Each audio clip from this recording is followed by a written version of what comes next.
92.5 FM Hour is powered by Anajar and Levine Accident Attorneys. Call 1-800-747-FREE. That's 1-800-747-3733. The sports world keeps spinning, and the local conversation continues. Now, Hacker After Dark on 1010XL. And a very good Friday evening to you, Jacksonville. It is Hacker After Dark, 1010XL and 92.5 FM with Dylan Denmark, the Hacker Ryan Green with you. Glad you are spending part of your Friday evening with us as we are just over 24 hours away from the playoffs returning to Jacksonville, Florida. The first playoff game in 5 years, only the fifth home playoff game in team history. And yep, for the first time in 28 seasons of Jaguar football, a prime time home playoff game tomorrow night, 8:15, between the Jaguars and the Los Angeles Chargers. As you can imagine, we have a ton to get into tonight here on Hacker After Dark. We have a couple of former Jacksonville Jaguars that will join us this evening.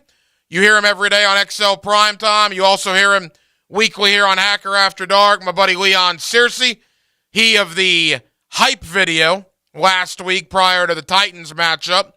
We'll get Leon on to talk Jaguars and Chargers. That's coming up in about 20 minutes. In the 9 o'clock hour, how about former Jaguar offensive tackle Todd Fordham, also a former Florida State Seminole. We'll talk a little Florida State with Todd Fordham, but by and large, it'll be all Jaguars, all Chargers. So Leon Searcy and Todd Fordham. Tonight, we will crunch the numbers as well with my man Ben Lindsay of Pro Football Focus. He of PFF.com. We'll talk with Ben about every angle of this Jaguar-Charger matchup tomorrow night. And finally, coming up in about 45 minutes or so, right about 8:45-ish, we will go to Los Angeles, California. Nick Cothrell standing by of ChargerReport.com, and we will talk Mike Williams. And we will talk what the injury to Mike Williams means for the Los Angeles Chargers as he has officially been ruled out of tomorrow night's game. So we got a ton to do. Again, let's dive right into it. Every night here on Hacker After Dark, we kick it off with a big deal of the night and Dylan Denmark. Let's do that right now. Time now for the big deal of the night. What's the big deal? What is the big deal? No big deal. It is a big deal. On Hacker After Dark. I don't pretend to know the inner workings of the Los Angeles Chargers roster like I do the Jaguars. I'm not going to sell you a bill of goods and say that I am in-depth knowledge of the Los Angeles Chargers. What I do here on Hacker After Dark is I think I know enough about the Chargers to speak intelligently about them. Some of you, Denmark, might disagree with that, but I'd like to think I can speak a little bit intelligently about other teams.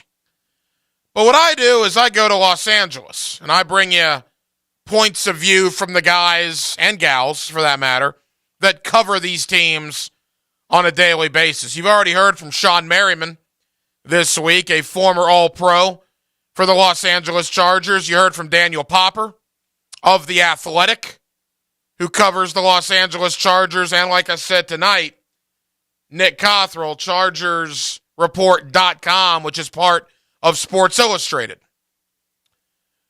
And in saying that, what I've learned is this. The fan base of the Chargers, the media of the Chargers, think this Mike Williams injury is a big deal. That's why it's one of the big deals of the night tonight here on Hacker After Dark. Mike Williams is their field stretcher. Mike Williams is the guy that opens up everything underneath for Keenan Allen, Gerald Everett, Austin Eckler, Joshua Palmer, you name it. And the fact that Mike Williams will not be available, again, don't take my word for it, just go online. Google Mike Williams or search Mike Williams on Twitter. You'll see Charger fans losing their mind you'll see the media losing their mind about the fact that he got hurt in a meaningless game last week. Brings me to Brandon Staley, the head coach of the Los Angeles Chargers. What an awful week for Brandon Staley. You know what? It's one thing to play your guys in a meaningless game. Heck, Doug Peterson did it. Remember that against Houston? What did the Jaguars have to gain by beating the Texans? You can say they kept their wild card hopes alive. You can say, well, a win over Houston would allow them to have tied Tennessee to get in. Come on. Jaguars was a meaningless game against the Houston Texans. But no catastrophic injuries took place. Nobody missed any time by playing in that Houston game. You cannot say that now for the Los Angeles Chargers, as Mike Williams, in a meaningless game last week against Denver, went down with a back issue and is now probably out for the remainder of the year. Here is where Charger head coach Brandon Staley made a big mistake, and here is why Charger head coach Brandon Staley, from what I've been told and from what I also believe, could potentially be in trouble if the Chargers lose here in Jacksonville tomorrow night. You play Mike Williams, he gets hurt. All right, go to the podium and own up to it. Say, yeah, I probably shouldn't have played my guys. That's on me. That's my bad. That's my mistake. That's my error. If you do that, the conversation goes away. But instead, all week long, getting ready for the Jaguars, when the LA media has talked to Brandon Staley, he has doubled and tripled down. Nope, I wouldn't change anything. I like the approach we had going into Denver. Oh, Mike Williams is scheduled to be back at practice this week. We hope to have him back by the end of the week. Mike Williams is going to make the trip to Jacksonville. We're going to test him out pregame, and we're going to see what happens. That was yesterday, by the way. That's what the head coach of the Chargers said yesterday. Will Mike Williams make the trip to Jacksonville? Yes. And we'll test him out pregame. Maybe the most indicting part of this all is yesterday, the Charger media asked Coach Staley out in LA, why do you not have Mike Williams at practice? Well, because it's not about the reps at this point, it's about the rest. That's a direct quote from Brandon Staley. It's not about the reps, it's about the rest. This was yesterday. Then what on this planet are you doing if that's your mindset? If it's not about the reps, it's about the rest. Why was he in there against Denver? You're talking out of both ends, man. You're trying to CYA. This is a young coach. Denmark said it during the show, and it's something I agree with. This is a young coach that stepped in a pile of it by getting Mike Williams hurt. And sometimes when you step in a pile of it, brother, you just got to go to that hose out in the front yard and hose it off. Nope. He's trying to do everything but that. He's making this excuse and that excuse and saying Mike Williams might come back. It is not a good situation. And apparently, from what I was told, the Charger players found out Mike Williams wasn't going to play when he wasn't at the airport today. When they're heading to the airport or either on the tarmac, getting ready to take off, is when they found out that they would not have their star wide receiver. I bet that was an interesting 6-hour ride here to Jacksonville. Good grief. So not a good situation. Having said all that, the fact that Mike Williams is not playing, I do believe is a big deal. I see where Justin Herbert's quarterback rating is 96 with Mike Williams in the lineup. It drops to 88 when Mike Williams is out of the lineup. The Chargers' record is overwhelmingly better win-loss-wise with Mike Williams in as opposed to when Mike Williams has been out. But one thing is very clear for Jaguar fans, Jaguar media, and obviously the football team. This is still Justin Herbert, Austin Eckler, Keenan Allen, Gerald Everett, Joshua Palmer's had a nice year. DeAndre Carter. They still have talent on that football team, and a lot of it. Just because Mike Williams is not going to play, to my knowledge, they are still going to play the football game tomorrow night. And the Jaguars better come ready to play, man. The Chargers, one of two things is going to happen with the Los Angeles Chargers. This is either going to break them or it's going to be something they rally around. And it'll be very interesting to see what happens. I think you're going to find out pretty quickly if it breaks them or if it's something they rally around. But if Brandon Staley loses tomorrow night, he might be out of a job. So potentially you have a coach in the first round of the playoffs here in Jacksonville that absolutely fumbled and bobbled the last week so badly that there is legitimate talk that he better win tomorrow night or he's on the hot seat. To the Jacksonville Jaguars.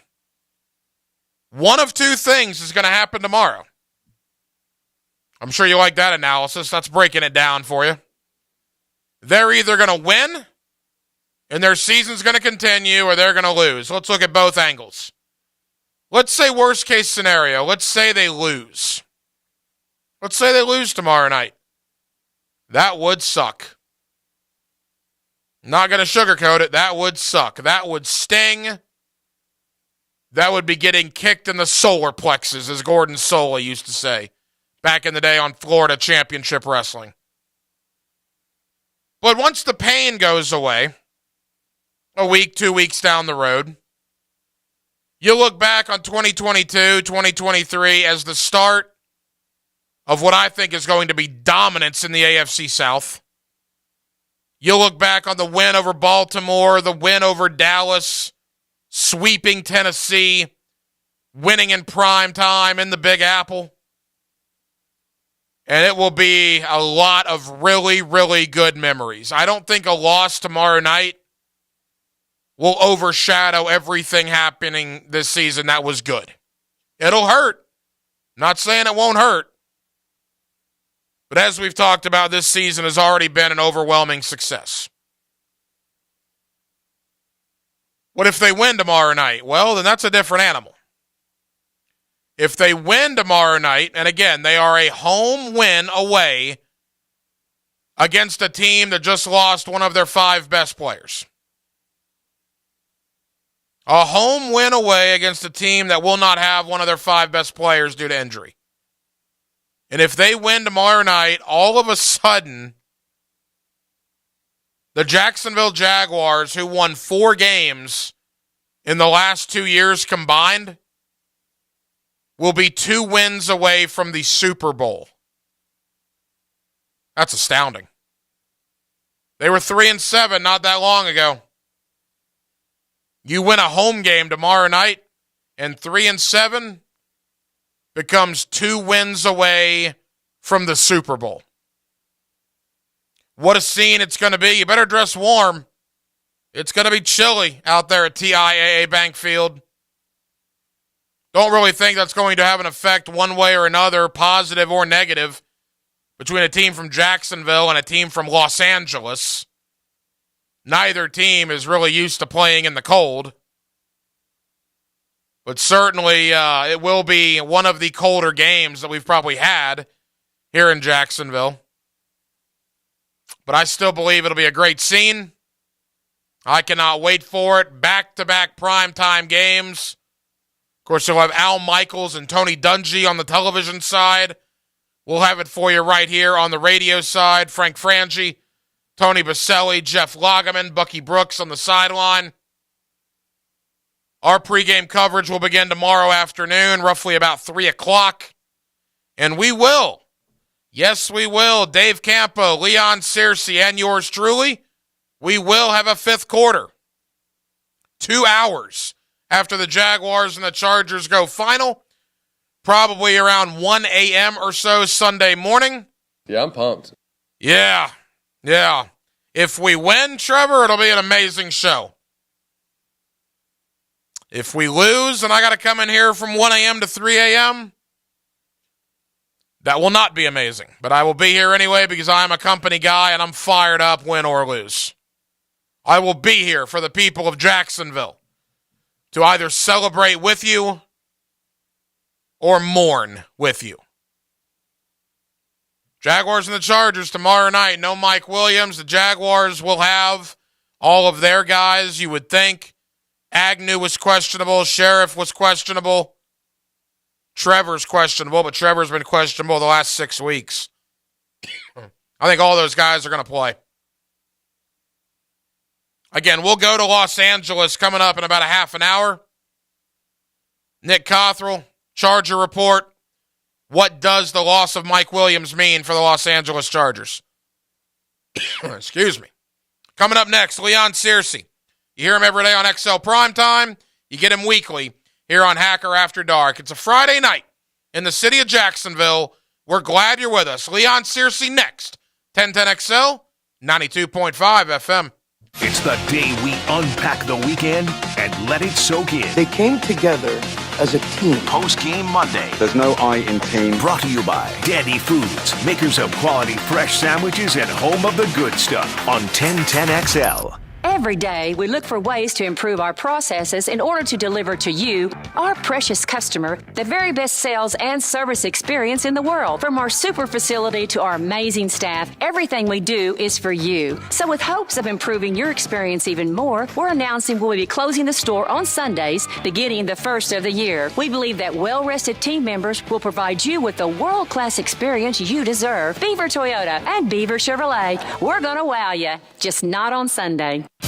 Want to kick off the new year without any credit card debt? Sure you do. You can do it with Loan Pronto's Express Equity Line of Credit. Wipe out all those credit cards now. Prosser here. Rates are down, and this is a great move to get on more solid financial footing for the new year. You don't have to do a full home refi. You can tap a portion of the equity you have and enjoy a rate that's a whole lot less than what the banks charge on credit cards.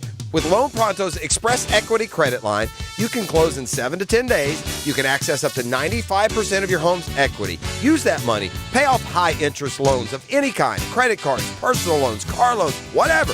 Consolidate everything into one easy payment. Even if you did a total refi last year, you can tap the equity with this fast, easy program and keep your main loan intact. So call Loan Pronto now, 904-999-1508. That's 904-999-1508. Also go to loanpronto.com. Equal housing lender, NMLS 1661781, subject to lender approval.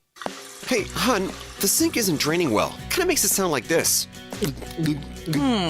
What's that sound again? Sounds like hair down the drain. Mine? Well, I'm no pro. We should call Duck Duck Rooter and make the sound for them. Right now, for a limited time only, Duck Duck Rooter will clear your blockage for just $119. Restrictions apply. Call to schedule 904-862-6769. That's 904-862-6769. Hey, Hickett here. The Borland Groover Foundation proudly presents the annual March to Get Screened 5K race and 1 mile fun run Sunday, March 26th. The race starts at 8 a.m. under the Fuller Warren Bridge. The mission? To raise awareness and prevent colorectal cancer. All proceeds benefit the Borland Groover Foundation, a nonprofit organization devoted to helping the community and saving lives. Visit marchtogetscreened.com for more. Let's talk football and tell stories on Lunch with Leon. It's Pro Bowl offensive lineman Leon Searcy, presented by Wingstop, noon to 1:30, weekdays on XL Primetime. I've got tasty stories, and Wingstop is where flavor gets its wings. Victim of a slip and fall? It takes one phone call to take back control of your life. Anajar and Levine will fight to get you the compensation you deserve. Call me, Mark Anajar, for a free consultation. 1-800-747-FREE. That's 1-800-747-3733. Main office, Jacksonville. This playoff perspective with Jeff Lageman is brought to you by Monahan Jewelers and Zero Res. Having played in the playoffs before, it's one of the most intense, joyful moments that you could ever experience. Because there's no tomorrow, and you're willing to expend every ounce of energy that you have. And if you get the win, you know there's another day and there's another paycheck. The opportunity to get a ring and to be called a champion means everything. Now that the holidays have passed, it's time to call Zero Res. Zero Res can clean your carpets, area rugs, sofa, tile, and more. Right now, get 20% off carpet cleaning and 20% off upholstery cleaning. Zero Res, spell it forwards or backwards. It's the right way to clean. It's been over 3 years since the last Fleetwood Mac tour, but you can experience the magic of their music with Rumors. Rumors, a stunning tribute to Fleetwood Mac.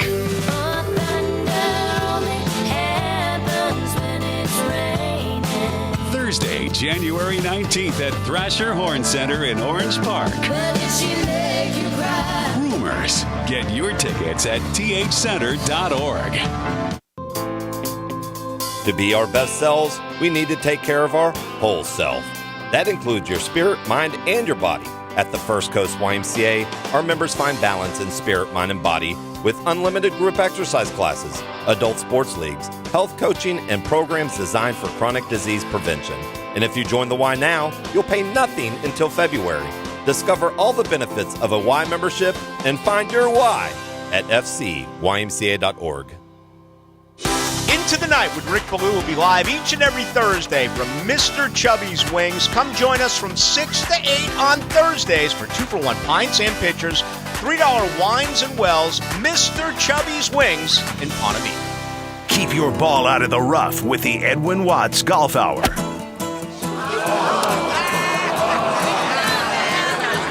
Get great golf tips from the experts every Saturday morning at 10. The Edwin Watts Golf Hour on 1010XL. This 1010XL 92.5 FM hour is powered by Anajar and Levine Accident Attorneys. Call 1-800-747-FREE. That's 1-800-747-3733. Now, another interview on the Farah and Farah phone line. Brought to you by the Accident Attorneys at Farah and Farah.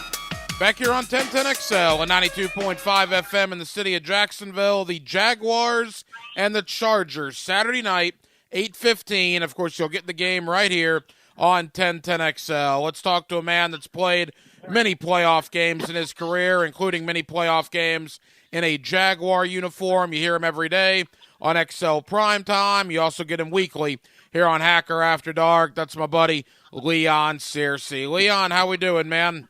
Man, I'm doing great, bro. Boy, you know how to keep a secret.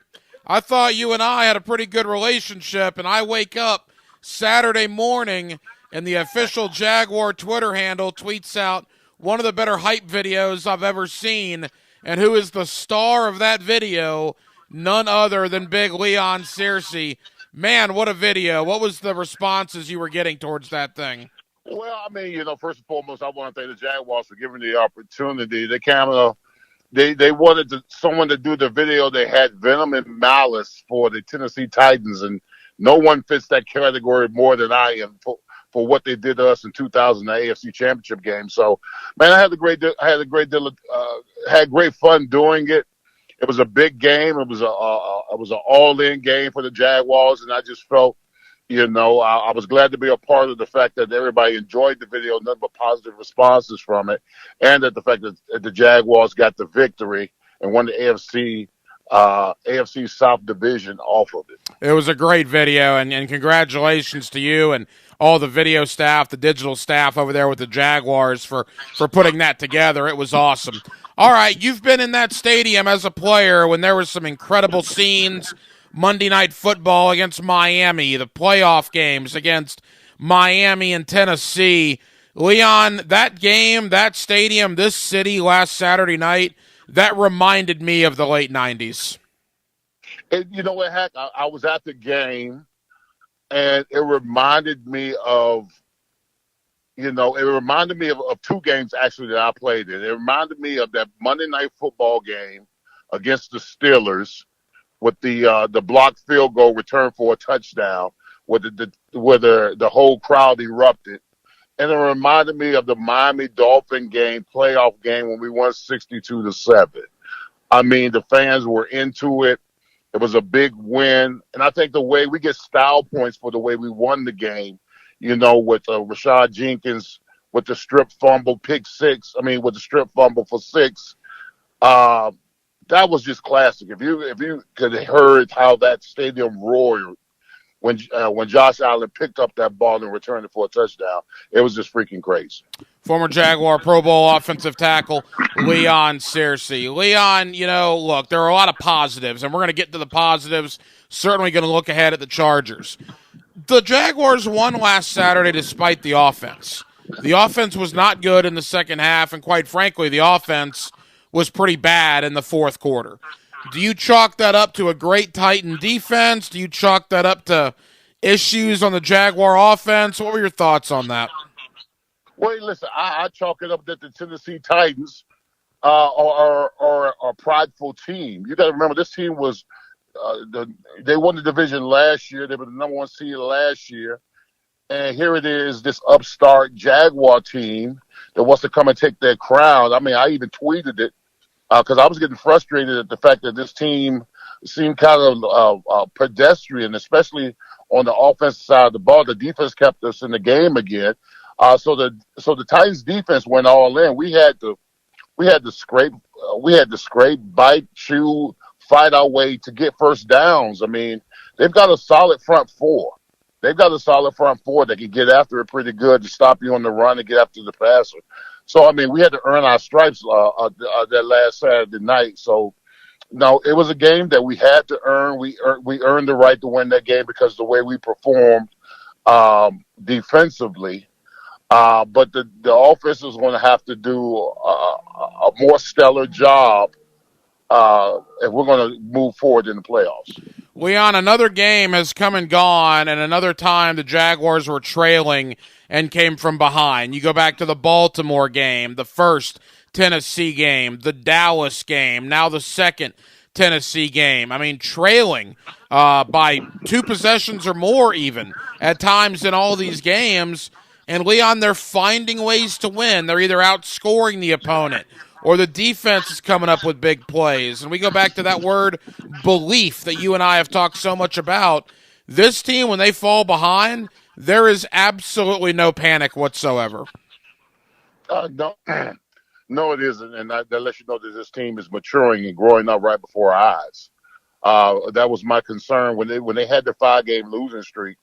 A lot of that was self-inflicted. The reason why they were losing games. They were always close, but they always would do something that would cost the football games. Now they've matured and they understand. There's no quit in this team. They continue to fight all the way through, and that lets you know that Doug Peterson has his fingerprint on this team, on this franchise, where these guys they believe no matter where they are, what deficit they may have, that they can come back and win games. Now it's going to be crucial coming into the playoffs. You don't use that same mechanism coming into the playoffs, because I firmly believe that the team that starts fast and finishes fast is the ones that usually win the playoffs, because everything is ramped up. Everything is hyped up. The speed of the game, the velocity of the game, the hits of the game, the physicality of the game is going to be ramped up in the playoff times. And I'm just hoping that this team is able to respond, because don't take for granted the fact that you beat down the Chargers during the regular season. Understand that they're coming in. They're a lot healthier when we play them, and they'll be ramped up. We'll be ramped up, and let's see what happens. Former Pro Bowl offensive tackle for the Jacksonville Jaguars, Leon Searcy. Leon, the playoffs officially begin this weekend, and there is not a lot of postseason experience on this Jaguar roster. But the game last week was a win-or-go-home scenario. If the Jaguars lose that game with the win and the way it played out over the weekend, Miami winning, the Jaguar season would have ended if they would have lost to Tennessee. Does the knowledge of last Saturday and what the Jaguars learned in a situation like that, will that help them this Saturday night? Well, listen, in my opinion, the Jaguars are playing with house money. Okay? I firmly believe that the Jaguars are probably a year ahead of schedule as far as development goes. And now that you're in the tournament, let's just see what happens. Let's see what happens. Let's see what happens if we've got 70,000 fans at our house and we're playing efficient football on both sides of the ball and special teams and everything like that. Let's see what happens when the Los Angeles Chargers have to deal with the crowd noise offensively. The hearing. How is that going to help us when we're, when it's third and long. How's it going to help them when it's third and long or when they're in passing situations? Gives us a clear-cut advantage because most of the time they're going to have to go silent count.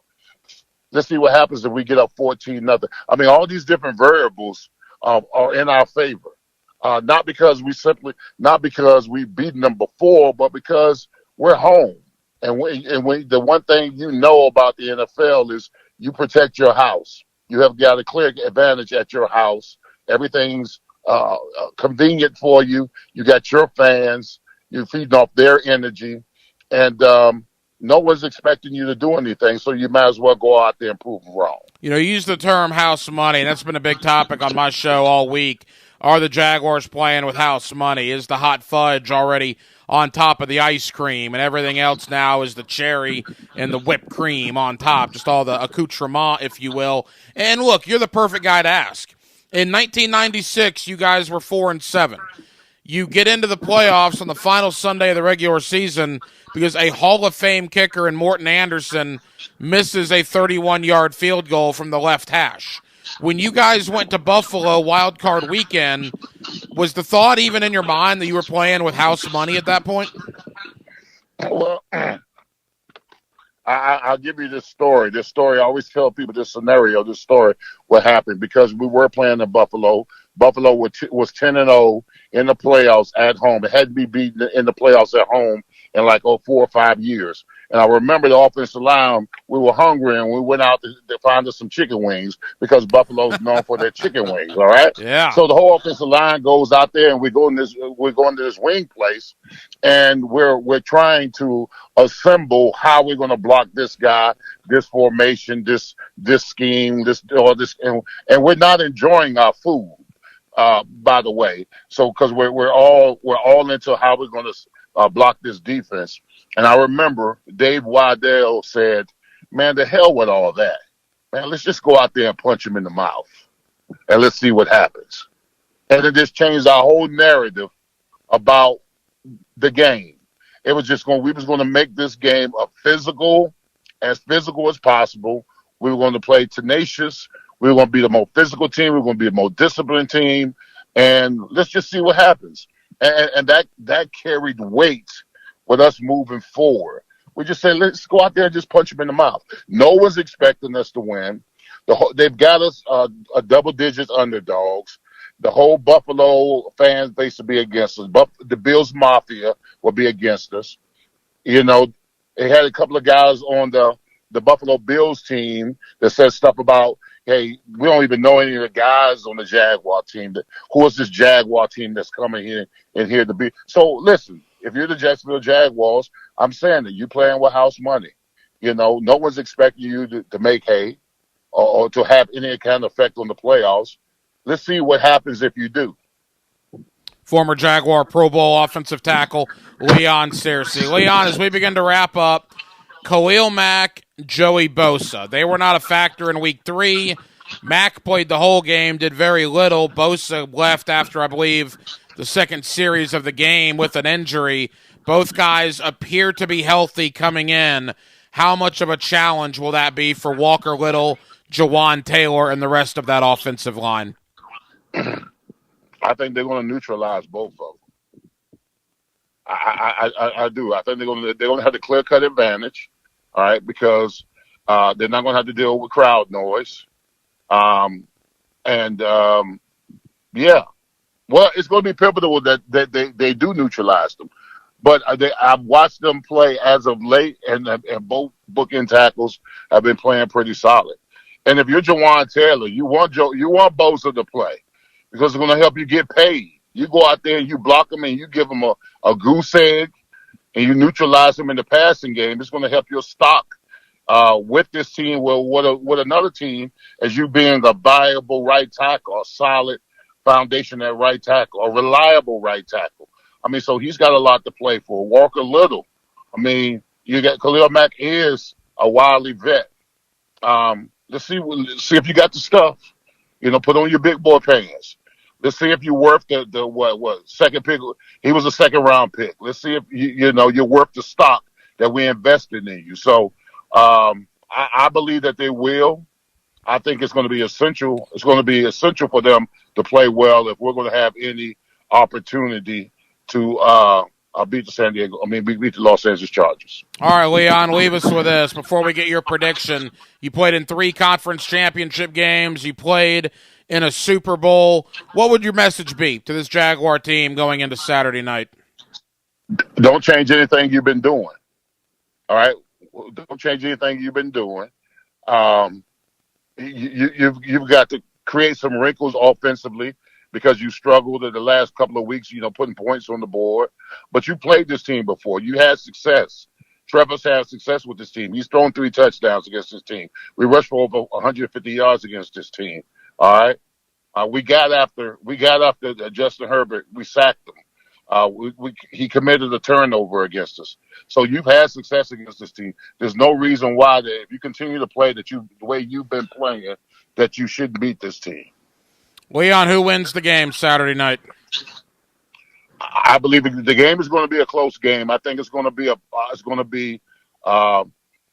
jabs hit by both teams. Both teams are going to score sporadically, but I think when it's all said and done, I believe the Jacksonville Jaguars are going to beat the Los Angeles Chargers 27-24.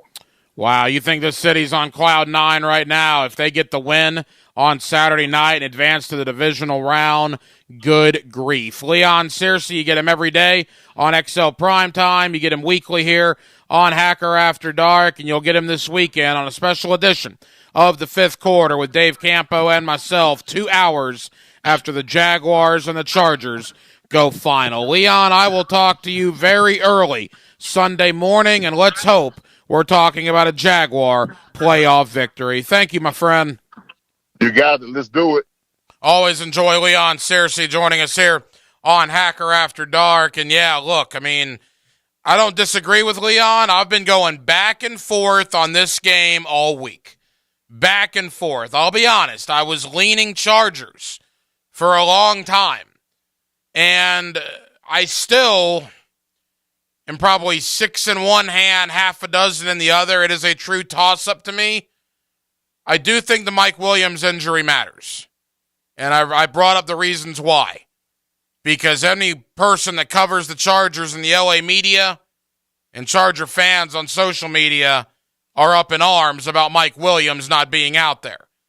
To me, that means something. They think that means something, that injury. And so to that point, I think that might push me in the direction to maybe take the Jacksonville Jaguars. And what a place it would be, what a win it would be, what a situation we would have potentially next week if the Jaguars win, going to the divisional round of the NFL playoffs.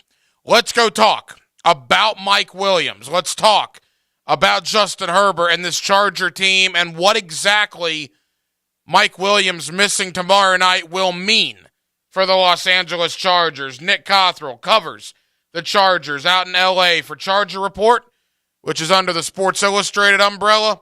We'll talk to Nick about all that next. Hacker After Dark on a Friday, the night before the AFC playoffs, here on 1010XL and 92.5 FM. Find Florida Gators basketball on 1010XL. The Gators get Missouri at the Swamp. Saturday at 3 on 1010 AM. Visit the brand new Liquid Sunshine Car Wash on Southside near Hogan Road for the most advanced tunnel technology, powerful new vacuums, and the best customer experience. Because they care. See for yourself at Liquid Sunshine Car Wash. It's not easy being the one everyone counts on to keep your operation running, no matter the weather or supply chain hiccup.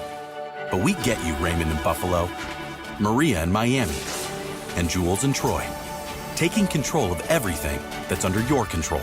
At Grainger, we're here for you with high-quality supplies for every industry, plus real-time product availability and access to experts ready to help. Call, click Grainger.com, or just stop by. Grainger, for the ones who get it done. Here's your 1010XL First Coast Community Calendar. Join Art Bikes Jax and the Florida Theater for guided bike tours of the dynamic downtown public art spaces and the historic 1927 Florida Theater, Saturday, January 28th. Register at floridatheater.com. The Tom Coughlin J Fund helps families battling childhood cancer, and there are ways you can help. Go to tcjfund.org. The Wounded Warrior Project provides what medicine and technology can't: community, counseling, and a second chance. Find ways to help at woundedwarriorproject.org. City Rescue Mission has been providing food, clothing, and love for over 70 years to the homeless in Jacksonville. If someone you know is struggling, City Rescue Mission is here to help. Learn more about the City Rescue Mission at crmjax.org. If you're involved in a community event and you'd like us to help spread the word, find out how at 1010XL.com. Pre-Game Friday is brought to you by MyBookie and Dream Finders Homes on 1010XL. You don't have to go through yet another year with that knee pain or back pain. People with chronic pain are getting real lasting relief with QC Kinetics. Leon Searcy here. QC Kinetics is the nation's leader in advanced regenerative medicine with locations right here in Mandarin and Ponte Vedra. These unique protocols use healing agents from your own body to target aching joints, repairing and restore damaged tissues, so you can move again with no surgery, no drugs, no downtime. Got shoulder pain, excruciating hip pain? If you have any arthritis pain or lingering pain from any injury, don't let them operate on you or give you more steroids. And say no to pain pills. Call QC Kinetics and see if their life-changing, all-natural treatments can get you living your best life in this year. People are raving about these treatments. This is the future of joint pain management, and appointments are available as soon as next year. Make 2023 the year you say goodbye to joint pain. Call QC Kinetics for a free consultation. 904-274-5522. That's 904-274-5522 in Mandarin and Ponte Vedra. You can't go inside your home team's locker room, so Jags beat reporter Hayes Carline goes there for you. Work on three, 1, 2, 3, start! Hayes Carline here. Find my blog at 1010XL.com. Brought to you by Roland Reich Plumbing, where quality and experience count. The Florida Forum welcomes one of the most decorated track and field athletes in history, Allison Felix, at the Times Union Center Wednesday, January 18th. Funds raised will help build a new state-of-the-art neonatal intensive care unit for Wolfson Children's Hospital. It's the only inpatient pediatric hospital in the region. Get your tickets by clicking thefloridaforum.com or call 202-2886. 202-2886. thefloridaforum.com. Royal Pest Services, a local company you can trust. Royal Pest is a certified installer of tap insulation, which stands for thermal, acoustic, and pest control. Reduce that electric bill by adding pest protection. It's that easy. Online at royalpestservices.com. Hello, Jacksonville. This is Greg McGarity, President and CEO of Gator Bowl Sports. The Tax Slayer Gator Bowl game and events have been a Jacksonville staple for more than 75 years. We support more than 4,200 local youth annually through Gator Bowl charities. Gator Bowl Sports is a perfect way for local companies and individuals to get involved. We'd love to meet with you and talk about how you can join our team. If you'd like to learn more, contact us at 798-1700. 798-1700. Want to introduce yourself? Yeah, I'm Owen. I'm a cigarette. Do you like being a cigarette? No, I don't. Not really into killing thousands of people. Sorry, no filter. Right. What's your sign? Pisces? I'm a Cancer. Cigarette joke. But seriously, I do cause cancer. And heart disease. And strokes. I could go on forever. Unlike the people who smoke me. The average smoker lives 10 years less than non-smokers. Quit today. Find out how at tobaccofreeflorida.com. Veterans and military spouses still looking for that post-military career? Operation New Uniform wants to help you secure meaningful employment after service. With a success rate of 98%, our free 2-week proprietary training program is designed specifically for you and is tailored to meet the unique needs of our servicemen and women. Can't make it to class? ONU now offers online training options. Visit onuvets.org to get started. onuvets.org. This 1010XL 92.5 FM hour is powered by Anajar and Levine Accident Attorneys. Call 1-800-747-FREE. That's 1-800-747-3733. Now, another interview on the Farah and Farah phone line. Brought to you by the Accident Attorneys at Farah and Farah. Back here on 1010XL and 92.5 FM in the city of Jacksonville. It is a Friday evening, and we are glad you are with us. We are under 24 hours away from the Jaguars and the Chargers. Of course, you'll hear the game right here on 1010XL with kickoff at 8:15 tomorrow night. Let's head out to Los Angeles, California. Let's talk to a man that covers the Los Angeles Chargers. His name is Nick Cothrell. You see him on ChargerReport.com, which is a part of Sports Illustrated, and he's always kind enough to join us here on 1010XL. Nick, how we doing, man? Good. Thanks for having me, Ryan. Hey, Nick, always appreciate the time. All right, big news today. Mike Williams officially ruled out. There's certainly a lot of angles to this. Let's begin, though, with what it does tomorrow night. The loss of Mike Williams, Nick, how will this affect the Charger offense? Oh, it's catastrophic. This is the guy that they could not afford to lose when Brandon Staley decided to play his starters in that Week 18 game that had no implication on playoff seeding. Mike Williams has been the Chargers' only downfield threat that has been able to beat teams down the field regularly. And without him, their offense is just going to move with this, slow, methodical drive because really, they just don't have any speed for guys to get to that deep part of the field. And without Mike Williams, when Mike Williams is active and healthy, they average over 3.5 more points per game and over 50 more points per game. And when Mike Williams and Keenan Allen are both active and play at least half of the snaps, which has only been 4 times this season, they're 4-0, and Justin Herbert leads the NFL in completion percentage. So the picture looks a lot different when he is not out there for sure. And this is just, one of those unfortunate events that went south based on the risks that Brandon Staley and the team took in that Week 18 game. Nick, I made the point, and I'm curious. I want to get to him playing the starters last week in a moment. But, again, I'm viewing this from afar. You're there on a daily basis. I watched all of Brandon Staley's press conferences this week, and to me, almost more indicting, you play Mike Williams last week. He gets hurt. Would I have done it? No, but, things happen, whatever. To give Charger fans hope all week, to literally say yesterday that he's going to travel to Jacksonville, and then for Adam Schefter to tweet that out this afternoon that he's out, I think Staley did not do himself any favors all week in talking about this situation. What was your thought on that? Yeah, I'm going to be honest with you. Even when Staley was saying that at the press conference yesterday and when Mike Williams was declared questionable, I still had my doubts. He had not been out there on the practice field. He had to get helped to the bus after the game on Sunday. Couldn't even walk on his own without assistance. And to think a guy's going to be able to travel 5 days later or playing a game 6 days later, I think it was just a lot to ask. And quite frankly, I guess coaches don't exactly have to tell the truth at their press conference. They do on the injury reports. But I kind of was calling his bluff. I really was unsure if that was going to be the reality. And sure enough, here we are Friday morning, and they downgrade him to out, and he's not going to travel. Nick Cothrell, ChargerReport.com, a part of Sports Illustrated, here with us on 1010XL in Jacksonville. Nick's Brandon Staley, the head coach out there, is getting crushed by Charger media. I've seen some of your colleagues out there that have gone all in on Brandon Staley in the last couple of hours. Charger fans are just up in arms about this. Is the criticism warranted? Is it just this decision, or is this a cumulative effect? Oh, it's definitely warranted. This isn't just a fourth down call that didn't swing in favor of the team. This is a decision that, they haven't been in the playoffs since 2018.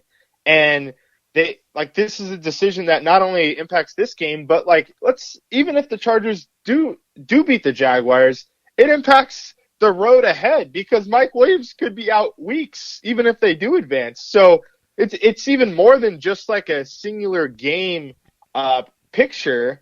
But just, this is a franchise that has won 2 playoff games in the last 10 years. And and this season, the injuries have just mounted week after week after week. They've been one of the more injured teams in the league, and Brandon Staley has done a good job in that effect of, turning to the next guy and putting them in good position to succeed. I think some of his game planning has been good, but like this just personnel decision making has been very questionable, and it ultimately came back to bite him. Nick, I'm telling people tonight here on 1010XL in Jacksonville, look, Mike Williams being out. The guy only had one catch for 15 yards back in September in week 3. I know it's a big deal, like you said, but from a Jaguar point of view, don't forget, they still got Austin Eckler. They still got Keenan Allen. They still got Gerald Everett. They got other receivers like Palmer and Carter. I mean, there is still a ton of talent. Oh, by the way, you got a guy named Justin Herbert at quarterback. So as I won't even call it a sigh of relief, but clearly a blow given to the Chargers to not have Mike Williams. But there is no doubt there is still a ton of talent on that offense. Yeah, that's a good point. And maybe some of that is kind of getting lost in the shuffle here, right? Like Austin Eckler has had, aside from just what he does as a rusher, he's had over 100 receptions this season. So he's very capable of easing the load in the passing game if they need to turn to him. And what Keenan Allen's been able to do after missing the first half of the season with that hamstring injury, he's looked like his normal self. He hasn't scored a whole lot. He did have the 2 touchdowns last week, but prior to that, he's really just kind of been like the third down chain mover, which, that he's going to be the guy that they're going to turn to early and often in this game, just based on, not having Mike Williams, really their field stretcher. But like you mentioned, Joshua Palmer, he's been a guy who has had to kind of step into like this number 2 role. There's been some instances this year where Mike Williams and Keenan Allen were both out at the same time, and Joshua Palmer had to step into that number 1 role. So, he still doesn't quite provide the value of those other 2 guys. There's no disputing that. But at the very least, I guess from the Chargers' perspective, Joshua Palmer is a guy that has, had to be penciled in to this kind of, magnitude of his role that he has to take on. So I guess that's one area that they kind of do have going for them. Couple of more for Nick Cothrell, ChargerReport.com, which is a part of Sports Illustrated out there in the city of Los Angeles. Nick, week 3 was forever ago, admittedly.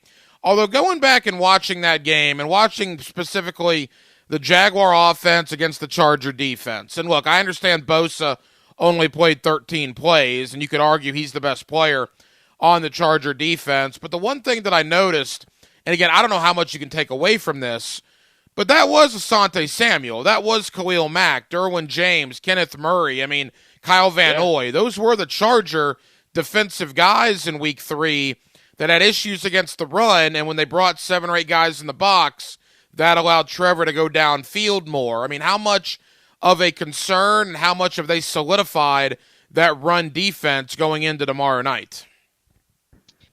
Yeah, that's a good point.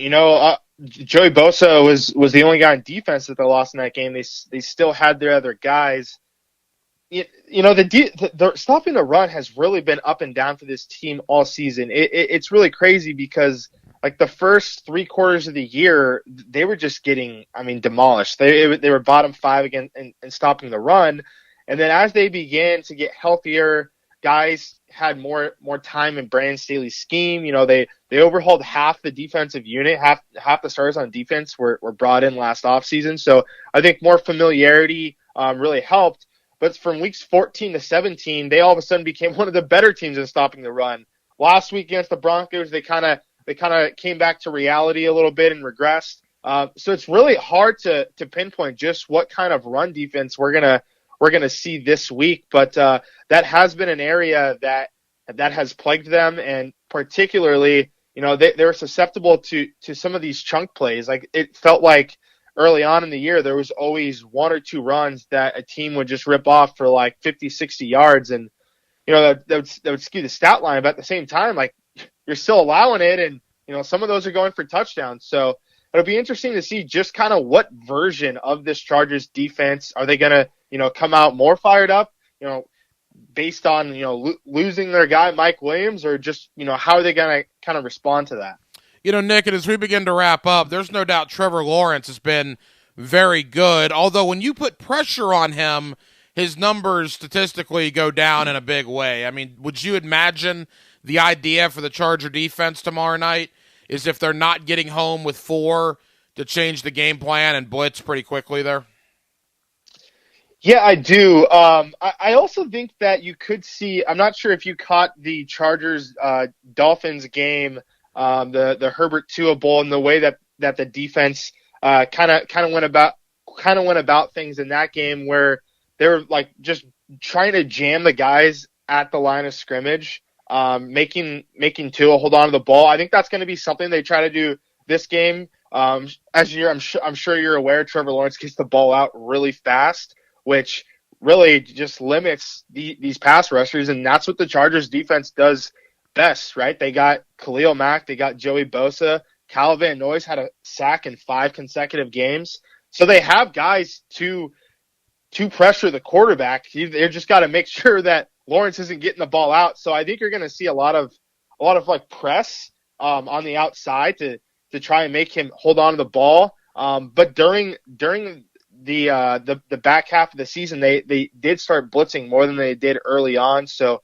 that could be something they resort to as well. But I think there is going to be a little more pressure on Trevor Lawrence this time than what happened in Week 3. Nick Cothrell of ChargerReport.com. Nick, final question.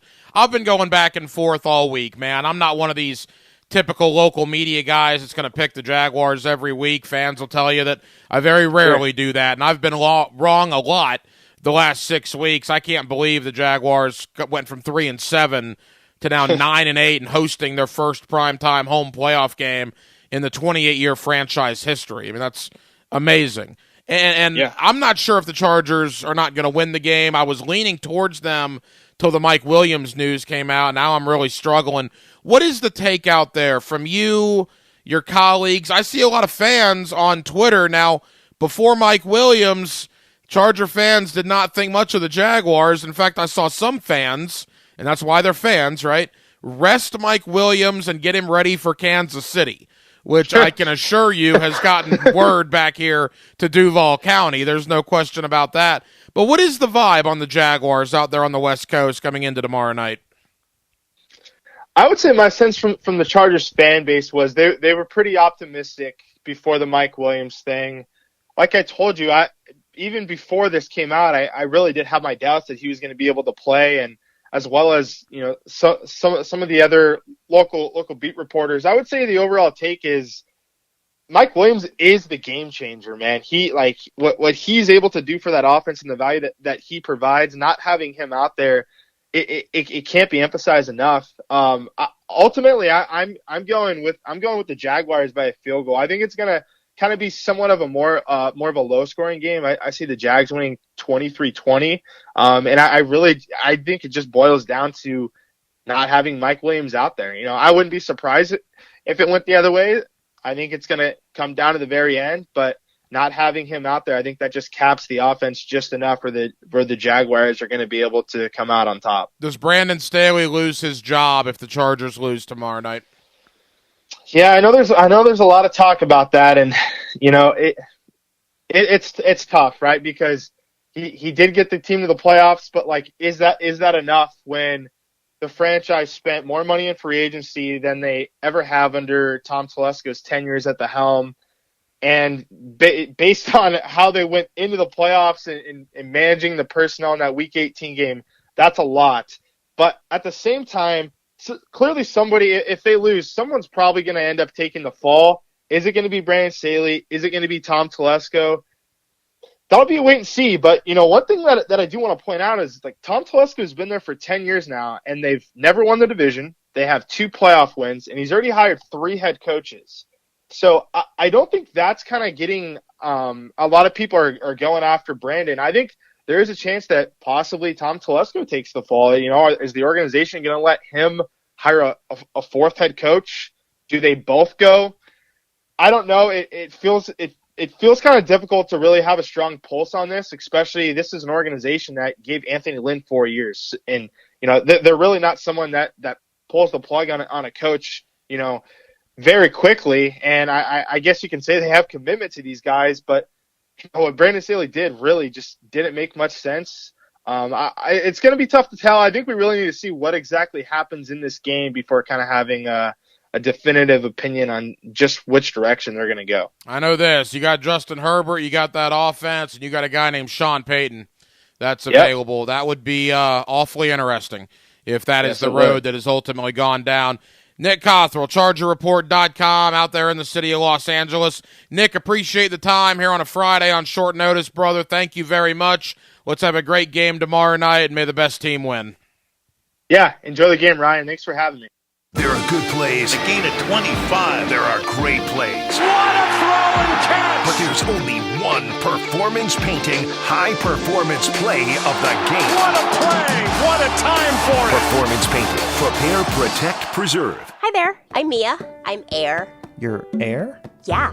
I just got out of the lungs of someone smoking a cheap little cigar outside a bodega. Oh, it was so smoky in there. And where there's smoke, there's fire. Cancer. Oh. Yeah. Little cigars might taste sweet, but they still kill. I'm supposed to be helping people, not unhelping them. You mean hurting? Oh, yeah. Sorry. I'm a bit of an airhead. Little cigars are just as dangerous as regular cigarettes. Find out how to quit today at tobaccofreeflorida.com. This is your Mad Dad's Update with Chapter President Donald Ford. Hello, Jacksonville. I'm going to get right to the heart of the matter. We have had 485 shootings in 2022. This includes murders and individuals being shot.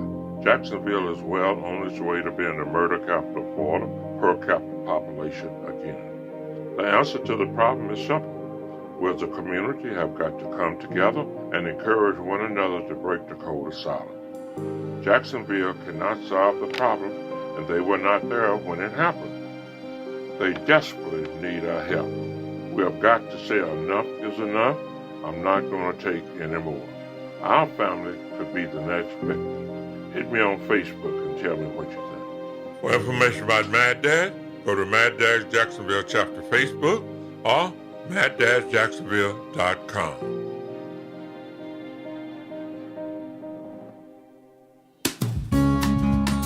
Hey, Hickett here. The Borland Groover Foundation proudly presents the annual March to Get Screened 5K race and 1 mile fun run Sunday, March 26th.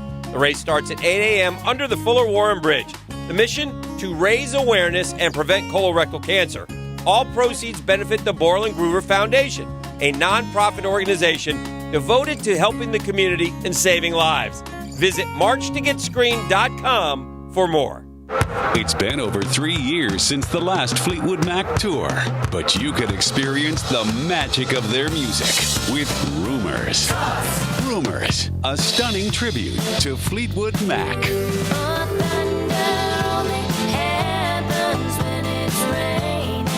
Thursday, January 19th at Thrasher Horn Center in Orange Park. Rumors. Get your tickets at thcenter.org. To be our best selves, we need to take care of our whole self. That includes your spirit, mind, and your body. At the First Coast YMCA, our members find balance in spirit, mind, and body with unlimited group exercise classes, adult sports leagues, health coaching, and programs designed for chronic disease prevention. And if you join the Y now, you'll pay nothing until February. Discover all the benefits of a Y membership and find your Y at fcymca.org. The flagship station of the Jaguars. WJXL AM Jacksonville Beach. WJXL FM Jacksonville Beach. Ever have a membership that pays for itself in about 2 visits? I'm Daniel Heilman from Foursquare Golf Tavern, and our membership drive special is going on right now. Our memberships include free non-peak hour play, half-off weekend rentals, and weekly food and beverage perks. We're also going to host golf tournaments for our members throughout the year. Starting at $99, it can pay for itself in 2 visits. Check out the membership tab at foursquaregolf.com. We'll see you at Foursquare Golf Tavern, foursquaregolf.com. Okay, for this Cannons of Jacksonville commercial, we need an idea to really come out with a bang. Like having a guy shot out of a cannon. Nah, too messy. In fact, Cannons is known for all your towing needs. So like my car won't start. No. towing products. Cannons does custom welding fabrication and installation of trailer hitches, goosenecks, tow bars, truck racks. So you might say Cannons is my best shot at finding that inventory in stock? Boom! You said it. Visit cannonsofjax.com. Hey, Jags fans, Brian Sexton for Dreamfinders Homes. In a complex housing market, do decisions on the biggest purchase of your life stress you out? At Dreamfinders Homes, they can build the home of your dreams in one of their many communities in Northeast Florida. With a mortgage company in-house, they're here to assist you throughout the entire process. Choose from their wide range of single-family homes or townhomes from the 300,000s. Dreamfinders Homes specializes in homes built to fit your lifestyle. Call 904-590-2545 or visit dreamfindershomes.com. Get Gators play-by-play on 1010XL. Gators! Florida Gators basketball on 1010XL is brought to you by Renewal by Anderson, the official window and door replacement partner of the Jacksonville Jaguars, and by Anajar and Levine Accident Attorneys. Call 1-800-747-FREE. That's 1-800-747-3733. Chump, chump, chump! On the home of the Florida Gators. Go Gators! 1010XL. Pre-Game Friday is brought to you by MyBookie and Dreamfinders Homes on 1010XL. This 1010XL 92.5 FM hour is powered by Anajar and Levine Accident Attorneys. Call 1-800-747-FREE. That's 1-800-747-3733. This is Hacker After Dark on 1010XL. We are at halftime on Hacker After Dark. 1 hour down, 1 hour to go. We're taking you up till 10 o'clock tonight, and we are glad you are with us. As always, Jacksonville, you can stream the show on YouTube. Just search 1010XL on YouTube. You'll see Hacker After Dark there till 10 o'clock tonight. Likewise on Twitter, at 1010XL on Twitter. You'll see the show there, streaming until 10 o'clock this evening. Former Jaguar offensive tackle Todd Fordham coming up about 10 minutes from now, and we'll crunch the numbers with my man Ben Lindsay, Pro Football Focus. You guys know I love PFF.com. Ben Lindsay at the bottom of the hour. All right, Denmark, so this was the situation this morning. So for Christmas, I got a brand new toothbrush. Okay. Right? Electric or just regular? Oh, I'm getting there. Okay. I'm getting there. All right. Brand new toothbrush. No, I'm the kind of guy, I enjoy a good toothbrush. I enjoy brushing my teeth on a twice-a-day basis. Avoid cavities and whatnot. It's a big part of what I do. But I've never really given much thought to said toothbrush. I knew I needed a new one. Probably hoping for an electric one of some variety. So my wife got me a toothbrush. Okay. Great. All right. So I get it out of the box this morning, and it's one of those that you have to charge. Mm-hmm. That in and of itself is weird to me, but that's a separate story. So here I am charging my electric toothbrush. This is where it got derailed, and this is where I had to call Heidi in to explain to me what was going on. Now, thankfully, I have a wife that's 6 years younger than me, so she can stay up to date on all the hip, cool things. I am the oldest 39-year-old on the planet. Will turn 40 this year, which is when I guess I will officially become an old man. So I go into the bathroom, toothbrush is charging, get it off the charger. Before I can use said toothbrush, Denmark, it's asking me if I want the language to be in English. All right? What kind So of it's asking me if I want the language to be in English. Then it's asking me to set the timer on the toothbrush for how long I want to brush every time. And I have to set up my toothbrush. Can I ask how much this toothbrush was? I can't even imagine. I can't even imagine. To me, a toothbrush is 99 cents at any drugstore on the corner in this country. Yeah. I have never in my life, never in my wildest dreams, been asked by my toothbrush, do I want the language to be in English? To set the timer for how long I want to brush every session?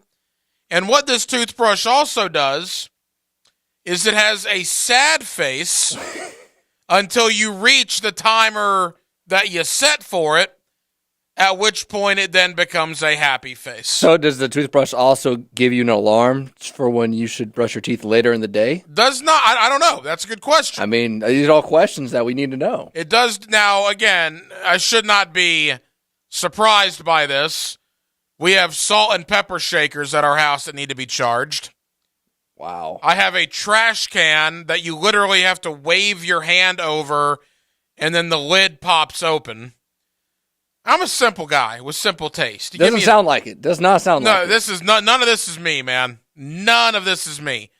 I'll take a 99-cent salt and pepper shaker and not think anything of it. Give me any trash can on planet Earth, I'm good to go. And I guess technically I'm in the millennial crowd, which I didn't know. I'm on the very outskirts of the millennial crowd. But my wife is right in the middle of the millennials. Denmark, I don't even know what you are. You're not a millennial, are you? No, I'm like a Gen Z or something? Yeah, I was born in 98.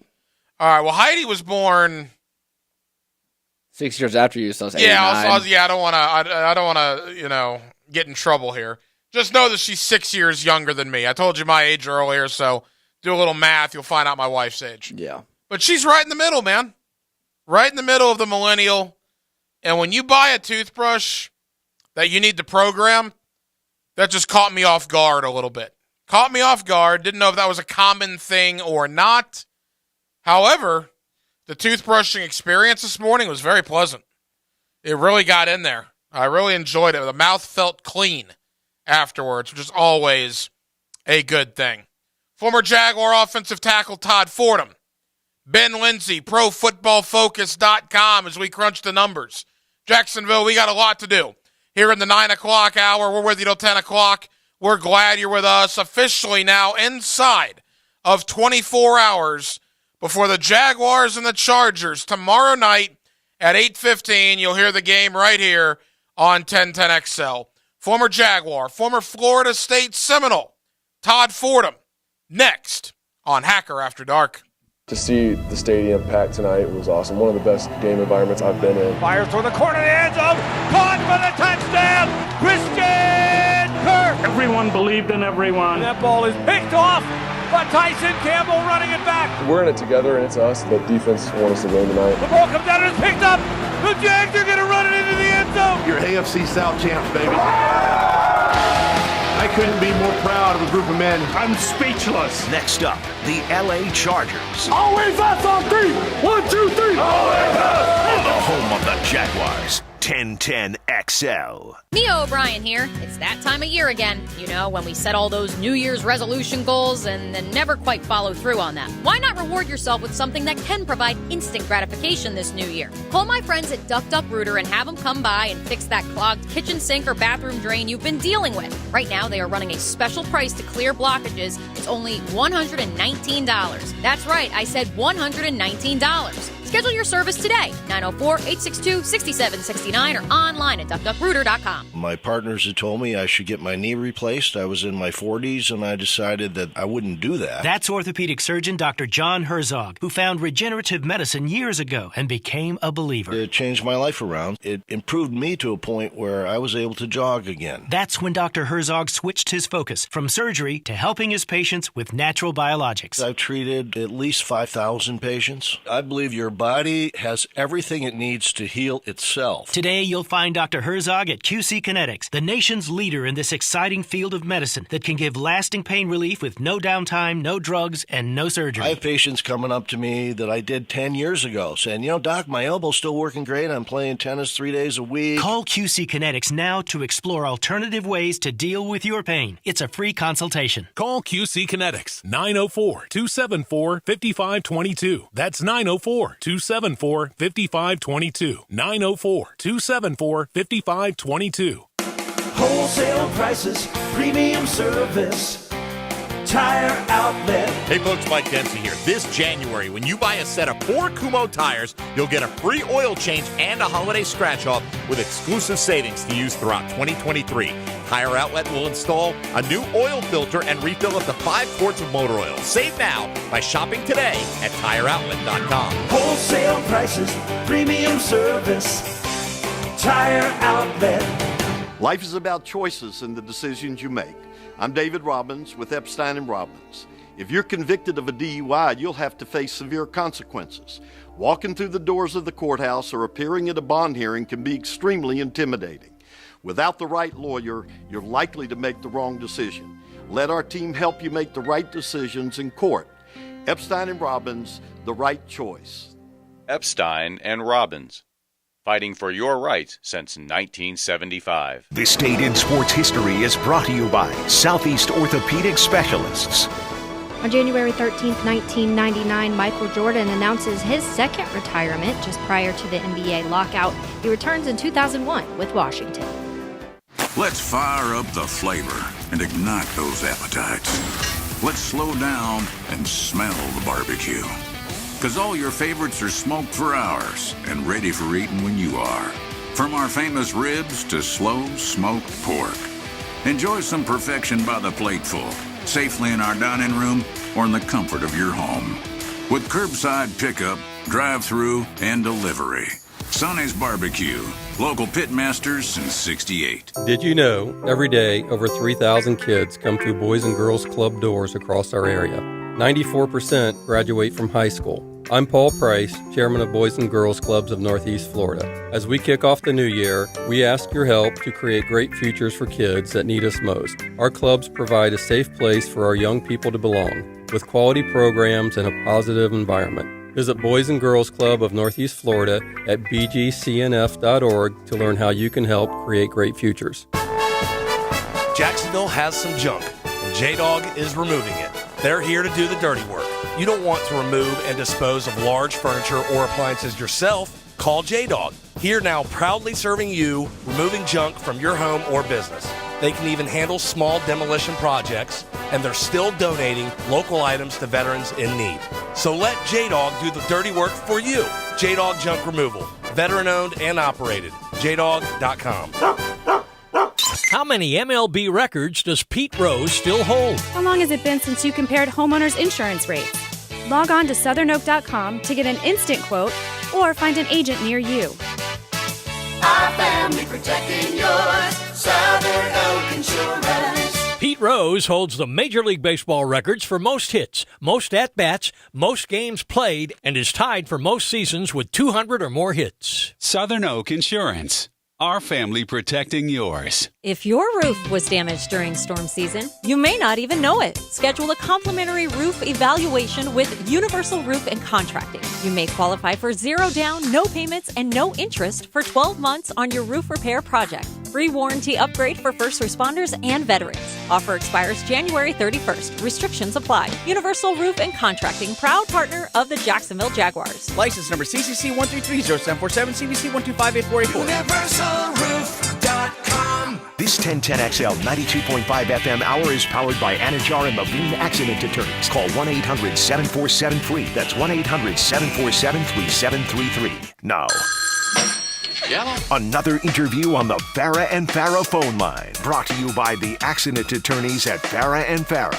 Back here on 1010XL and 92.5 FM in the city of Jacksonville. We are glad you are with us. The Jaguars and the Chargers, Saturday night, 8:15. You'll hear the game right here on 1010XL. It'll be the first night game in the history of the Jacksonville Jaguars played here in Duval County. Let's talk to a man that knows all about big-time football games in that stadium. His name is Todd Fordham, former Jacksonville Jaguar, of course, a former Florida State Seminole as well. Todd, how we doing, man? Man, I'm doing good. Doing good. Excited about the Jags and what they can do this weekend. Boy, Todd, I'll tell you, I'm curious, a former player like yourself, a lot of excitement in this city. You know what it's like when this city is going nuts for the Jaguars. Back in the late 90s, that was all the rage, and we're kind of getting, a scent of that again here in the year 2022. We are. It's exciting. There's a lot of excitement around the town, a lot of people talking about it, and that's when it's fun. Jacksonville loves football. They love to win like we all do, and so we're seeing that excitement, and I'm excited at what this team can do. Todd, you played for obviously some unbelievable head football coaches. Bobby Bowden. I mean, what else really needs to be said? You also played for Tom Coughlin here in Jacksonville. And, Doug Peterson comes in, inherited just a terrible situation from the way it was left last year. And, early November, this team's 3-7, Todd, and looks like they're going nowhere. And my goodness, man, from 3-7 to 9-8 to division champions, and now hosting a primetime playoff game Saturday night. I mean, your thoughts on the job Doug Peterson has done? I think Doug's done a great job. I think that whole coaching staff and the key to a successful team starts in the locker room, and I think that they got some really good guys in there that are believing in the situation, believing in what Doug's putting in front of them from a game plan standpoint, and they just continue down the process and continue to get better every week. Didn't let the negatives overrule the positives, and they've just built a little bit every week and gotten better every week. And I think that's the reason you're seeing success is they're believing in each other, they're believing in their team. And I tell people all the time, it's so easy to lose in the NFL and so hard to win, but once you get to winning and once you start that momentum and kind of get over the hill, if you will, then just like losing games, then it becomes easier to win games at the end of the day, end of the day, and you find a way to win those close games, and that's what it's all about. You got to win the close games, especially in these playoffs. Former Jaguar offensive lineman Todd Fordham here with us on 1010XL in Jacksonville. Todd, you used the word belief, and head coach Dave Campo, who we have on several times a week here on 1010XL, used that same word belief. And look, whether, team of destiny, and I don't even really like that term, but whatever you want to call it, there's no question some odd things have happened here in the last couple of weeks. From the Jaguars going for 2 in the win and getting it against Baltimore, to going to Nashville for the first time in 9 years and beating Tennessee in Nashville. Then they're down 27-10 to Dallas, and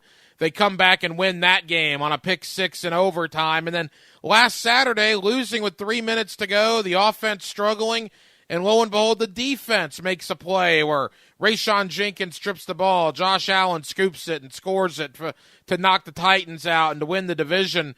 I mean, the word belief is an interesting one because there's no question, even trailing a lot and bad circumstances, the Jaguars are finding ways to win these games. They are, and that's, I really believe myself that the word belief is a big deal in that locker room. I mean, you got to believe in those guys. You got to believe in what the game plan you have. You got to believe that you're going to win, that things are going to go right, and you got to think positive. And that's what it's all about. It's about, the belief in the locker room, belief in your system, what you're doing, and that you're going to find a way to win. And, in the last couple of years, we've struggled with that. We get to a tight situation, and it's almost like we have kind of thought we were going to lose. And then now you're starting to see them turn the corner, and they believe in themselves. They believe in what they're doing, and they find ways to win. And that's what good teams do. You get to these big games, and the players that are supposed to make the big-time plays, they make the plays, and you find ways to win, and you continue to build positives, and you gain momentum from that. And it's such a big game of momentum. And once you get that and get it going in the right direction, it doesn't matter what it is you're up against in that game. You always feel like and believe that you're going to find that way to win.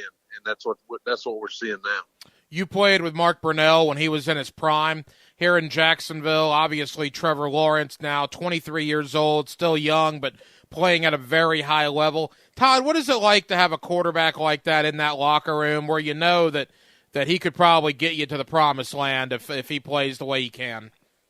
Yeah, and I think that's huge, especially in today's game more so than even when I was playing. Today's game, you got to have a quarterback that can make the plays, that can get you out of situations. Because, that no matter who you're playing, that group on the other side is pretty good too. And when Trevor walks in, and I don't know, I mean, I've never been in a huddle with him, but I can see the way he's playing, the way he's walking around with confidence. And that when he walks in that huddle, those guys believe that he can make the plays that he needs to make and put them into situations they need to be in. And that's huge. I mean, you got to believe in that guy. He's got to be able to make plays, and you got to know he can make plays. And I think we're seeing that out of Trevor. And, hey, he's still young. He's still going to make mistakes. but he's not letting the mistakes stop him from the next drive, and so I really like the growth that he's had this year. I think they put the coaches around him that help build that growth and build that confidence, and he feels confident in his game plan and what he's able to do. And then it's obviously he's got the talent, and now he's just putting that all together, and we're going to see him continue to grow and get better just as we thought he would. One of the things I love about Trevor, too, is he's not stupid. I don't know if you saw the video. He got all the offensive linemen, the starters, the backups, even the guys on the practice squad, all his big O linemen, all these just beautiful watches for the holidays. And you got to keep you guys happy, Todd. There's no question about that. And Trevor, I think, certainly understands that point of it. There's no doubt. You got to keep the big boys happy and get, give them something nice every once in a while. They usually don't get a lot of praise for doing their dirty work. And but those guys have come together and played hard this year, and I think they're starting to gel together. And that's a big part of being successful on offense is you got to have O linemen that believe in each other and play well beside each other. And I know we've had some injuries and stuff, but we're still been able to plug and play, and they believe in the system, and they're playing with a lot of confidence and get their running game going and let Trevor do what he does. And I think we're going to continue to see progress as we go. And it's a good point. Again, Todd Fordham here with us. I'm sure you can relate to Walker Little because you were a guy that when injuries happen, you had to come right in there and play, whether you were warmed up or not. It was go time for Todd Fordham, and same thing with Walker Little. I mean, Cam Robinson goes down a couple of weeks ago, and all right, you don't get a 30-minute warm-up period, you're in, and Walker Little the last couple of weeks has played very well under the circumstances. So we certainly hope for a speedy recovery for Cam, but whether it's Walker on the left side or Jawan Taylor at the right side, those two offensive tackles have played pretty well.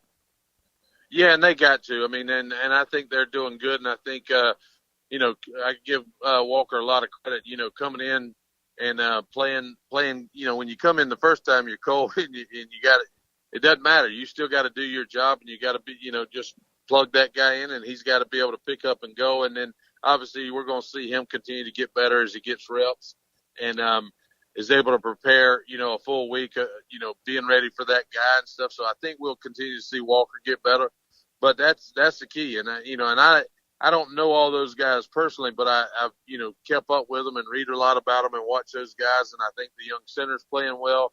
I think he's a smart kid and doing a lot of really good things. And those two tackles in today's game, you've got to play sound ball on the edges to be able to be successful as much as we throw the ball and being able to run block too. So I really have liked what I've seen out of those guys and the growth. And I think it's showing on the field when you're winning in tight games. When it gets to the end, you need a drive. You need to get down and at least get a field goal and win. We've seen that, and those guys have done their job. Final moments here with former Jaguar offensive lineman Todd Fordham. All right, Todd, you came right into the league, 97, 98, 99, playoffs. So you've been a part of a lot of playoff games. For the Jaguars on Saturday, I believe the number is 38 out of the 53 guys have never played in a playoff game. You could argue last Saturday was a playoff game, so everybody got a little experience. It was win and in, lose, and you're probably going home.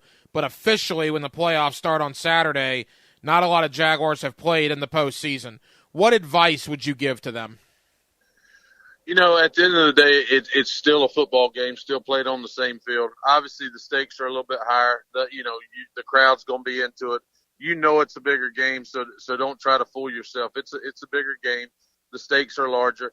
I really like the fact that they had to play in that Tennessee game the other night. And it being a high stakes game, the only way you control your own destiny is to win that game.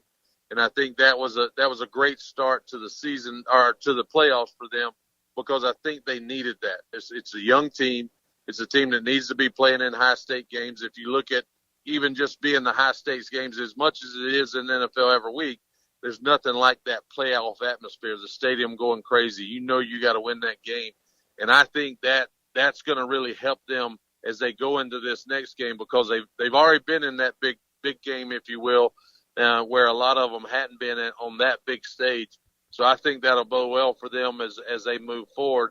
And but every week, hey, it gets a little bit higher, a little bit bigger game, and so you got to prepare yourself and don't fool yourself. It's a big game, and it's played by 14 teams right now are in it, and every week there's a little less. And for you to keep going, you got to be able to make the plays, and you can't let the pressure get to you. But at the same time, you got to know, and you got to up your level of preparation and be ready, because you can bet the team on the other side, they're just as good because they're in the playoffs too, and you're not in the playoffs unless you've done what you needed to do. Chargers and the Jaguars, Saturday night, 8:15. The game will be heard right here on 1010XL. Of course, before Todd Fordham was a Jacksonville Jaguar, you played for the great Bobby Bowden there at Florida State. And boy, Todd, Florida State, Mike Norvell, what a turnaround this past year, 10-3. A lot of the guys, including Jordan Travis, coming back. I've seen early prognostications that Florida State might be a preseason top 10 team when the season rolls around and the preseason magazines start coming out. I imagine you, as an alum there, you got to be very excited what you're seeing in Tallahassee. I am. I'm excited of what Norvell's done with that team, and a little bit like the Jaguars. I mean, there was some problems when he came in, and he's had to turn that roster upside down and around, and I think he's done that. And I think probably the thing that makes me the most excited about this is he's done well in recruiting. He's getting the pieces he needs to get. He's used the portal to fill some gaps that he's got to fill. But the thing that makes me the most excited is you got guys that have a chance to go to the NFL, and to see those guys come back and want to finish what they started, that tells you a lot about what Norvell's doing in that locker room and what he's building in that team. And I think if you build that and you build the foundation the right way, and you got those other guys coming back saying, hey, we want to finish what we started, now you're really building something. You're building back that tradition. You're building back the camaraderie in that locker room. And that's when you start seeing success. The teams that I've been on that have been successful throughout my career were always teams that had a great locker room and had a lot of camaraderie and a lot of belief in that locker room. And I think that's what we're seeing, and that's what Norvell's done. And I look forward to this year coming up with the Seminoles, because I think they have a really good leader out of Jordan Travis that can do a lot of things. And that team believes in him and believes what he's doing. And I think we're going to see some more success this year. About to say, if you struggled as a football fan, think about Fordham. Between the Jaguars and the Noles, Todd, it's been tough for you for almost a decade, but it looks like both teams, Jacksonville and Florida State, certainly the arrow is pointing way, way up. Todd Fordham, always appreciate your time, brother. Thank you as always, and we'll talk again soon. All right, thank you guys. Y'all have a great day, and go Jags. A Tuesday night tradition in Duval. Helmets and heels. American women are seldom so straightforward. With Lauren, Taylor, and Mia. We won't answer to anyone. Driven by Tire Outlet. And presented by Underwood Jewelers. Tuesday nights at 6. On 1010XL. So I'm here with Danny Van Sickle, Director of the Electrical Training Alliance. Danny, tell me about your program. Hey, Rick, we're a 5-year electrical apprenticeship. Our students start out making over $30,000 a year, and right now graduate making over $80,000 a year, including benefits. There is no tuition and no student debt. You just have to apply and get accepted. Did you say no tuition and no student debt? You heard that right, Rick. Once you're accepted into the program, your only costs are the books and the course fees, around $700 a year. Wow, that sounds like an amazing opportunity. How can I learn more? Just go to etajax.org and you can apply there. The 2023 First Tee North Florida Tour Card is your ticket to some of the best golf courses in North Florida. Each tour card is only $99 and directly contributes to programs for kids like us that build character, instill life-enhancing values, and promote healthy choices to the game of golf. Tour card members will have access to play at 16 courses throughout the 2023 calendar year. With the tour card, you'll save over $1,000 to play these golf courses. Get yours today at tourcard.org. Restrictions apply. The Florida Forum welcomes one of the most decorated track and field athletes in history, Allison Felix, at the Times Union Center Wednesday, January 18th. Funds raised will help build a new state-of-the-art neonatal intensive care unit for Wolfson Children's Hospital. It's the only inpatient pediatric hospital in the region. Get your tickets by clicking thefloridaforum.com or call 202-2886. 202-2886. thefloridaforum.com. Getting you ready for the game. Pre-Game Friday, brought to you by MyBookie and Dream Finders Homes on 1010XL. Instant Keys has a new location off Edgewood and 12th Street. Same honest people, same professional locksmith service for lost, stolen, or broken keys. And what about today's high-tech automotive keys? Instant Keys can service nearly every foreign and domestic vehicle, including most luxury models. At Instant Keys, you get dealership-level service at a fraction of the time and cost. Stop by the new location, Edgewood and 12th Street, or call 722-1111. Instant Keys. The Women's Board of Wolfson Children's Hospital welcomes Allison Felix at Times Union Center January 18th. For your chance to win tickets, text FORUM to the text line covered by Lifetime Flooring at 641-1010. Okay, for this Cannons of Jacksonville commercial, we need an idea to really come out with a bang. Like having a guy shot out of a cannon.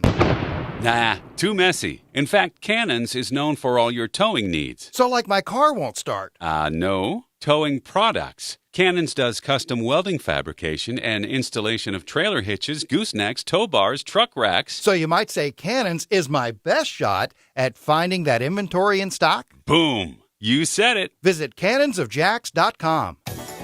Hey, Jags fans. Brian Sexton for Dreamfinders Homes. In a complex housing market, do decisions on the biggest purchase of your life stress you out? At Dreamfinders Homes, they can build the home of your dreams in one of their many communities in Northeast Florida. With a mortgage company in-house, they're here to assist you throughout the entire process. Choose from their wide range of single-family homes or townhomes from the 300,000s. Dreamfinders Homes specializes in homes built to fit your lifestyle. Call 904-590-2545 or visit dreamfindershomes.com. This is Hayes Carlion for Kingfish Pest Control, a local family-owned business that specializes in pest, termites, mosquito, and rodent prevention. I tell you what, when I got my new home, I had to put on my reporter's hat, find out who really is the best, and it turns out there's no competition. Kingfish provides exceptional service and treats me like a valued customer, not just an account. That's why I wholeheartedly recommend Kingfish Pest Control, proud partner of the Jacksonville Jaguars.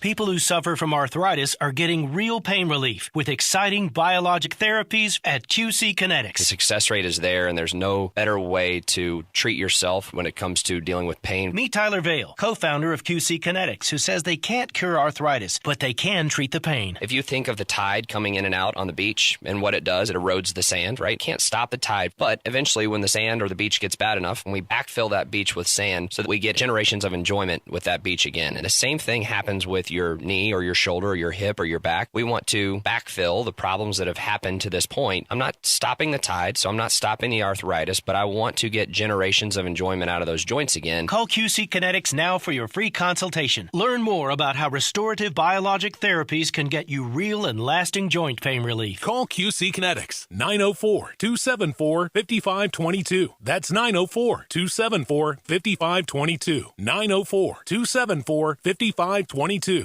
Want to introduce yourself? Yeah, I'm Owen. I'm a cigarette.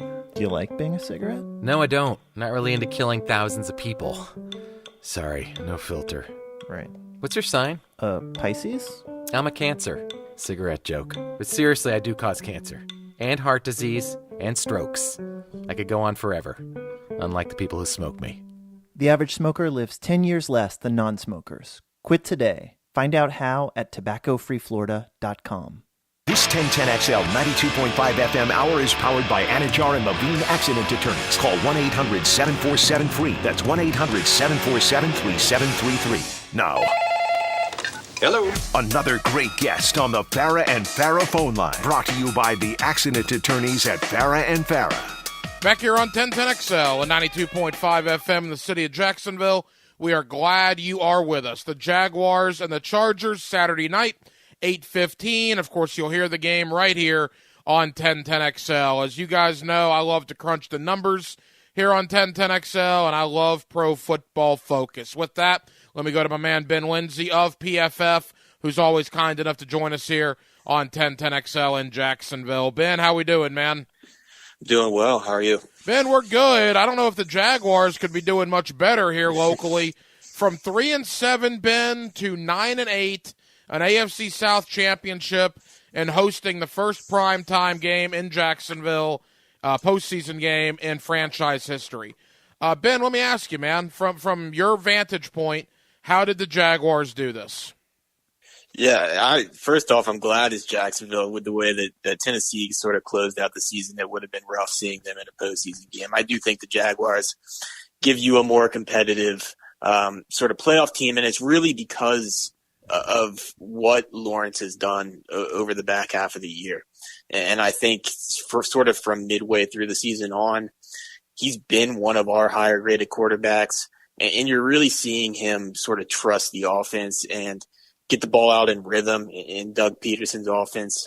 Schematically, they're doing a lot of good things as far as using bunches. They're really good against man coverage. You're seeing their free agent signings step up, and sort of all of that coming together and Lawrence trusting it and all of that meshing has made them a really fun offense. And then on the defensive side, pressure. They're starting to get pressure. Josh Allen's had a great year.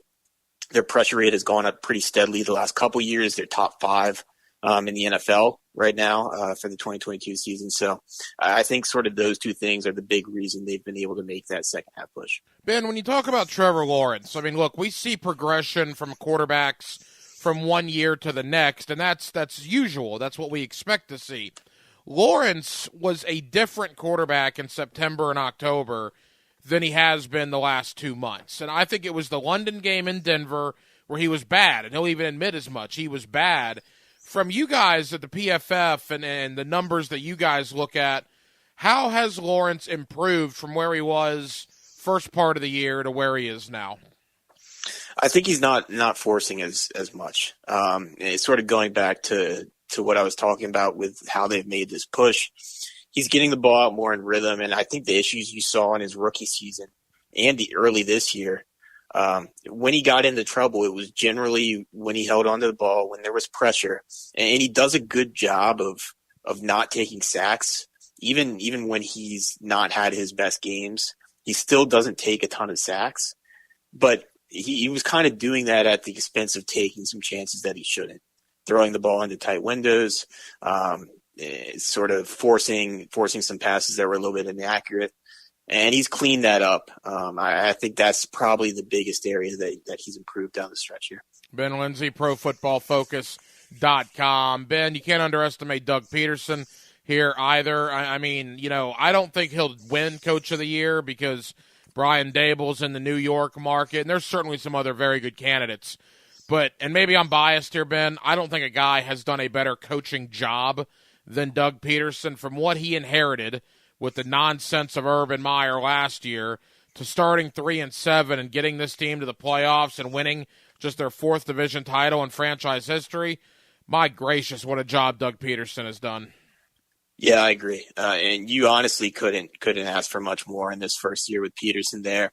And I know there was some talk about Leftwich coming in this offseason, but if you look at what the Jaguars' offense has been this year, what Tampa's offense has been, it's difficult to say that Jacksonville didn't make the right decision with this hire, and it's not a home run. And like I said, Peterson, the passing offense specifically, there's just so many more open throws for Lawrence, and part of that is they went out and signed some receiving talent with Kirk, with Zay Jones, with Evan Ingram, right? But at the time, really when they signed them, no one thought those were going to be really game changers. It's the combination of those guys maybe outperforming some expectations, but also just the offense as a whole, creating more open windows for Lawrence and sort of getting everything in rhythm. It's been really impressive in what Jacksonville wanted to see in that marriage between quarterback and coach. You talk about Kirk, Zay Jones, and Evan Ingram, and I know I've had you on in the past talking about those 3 guys. I mean, Ben, normally you don't sign 3 free agents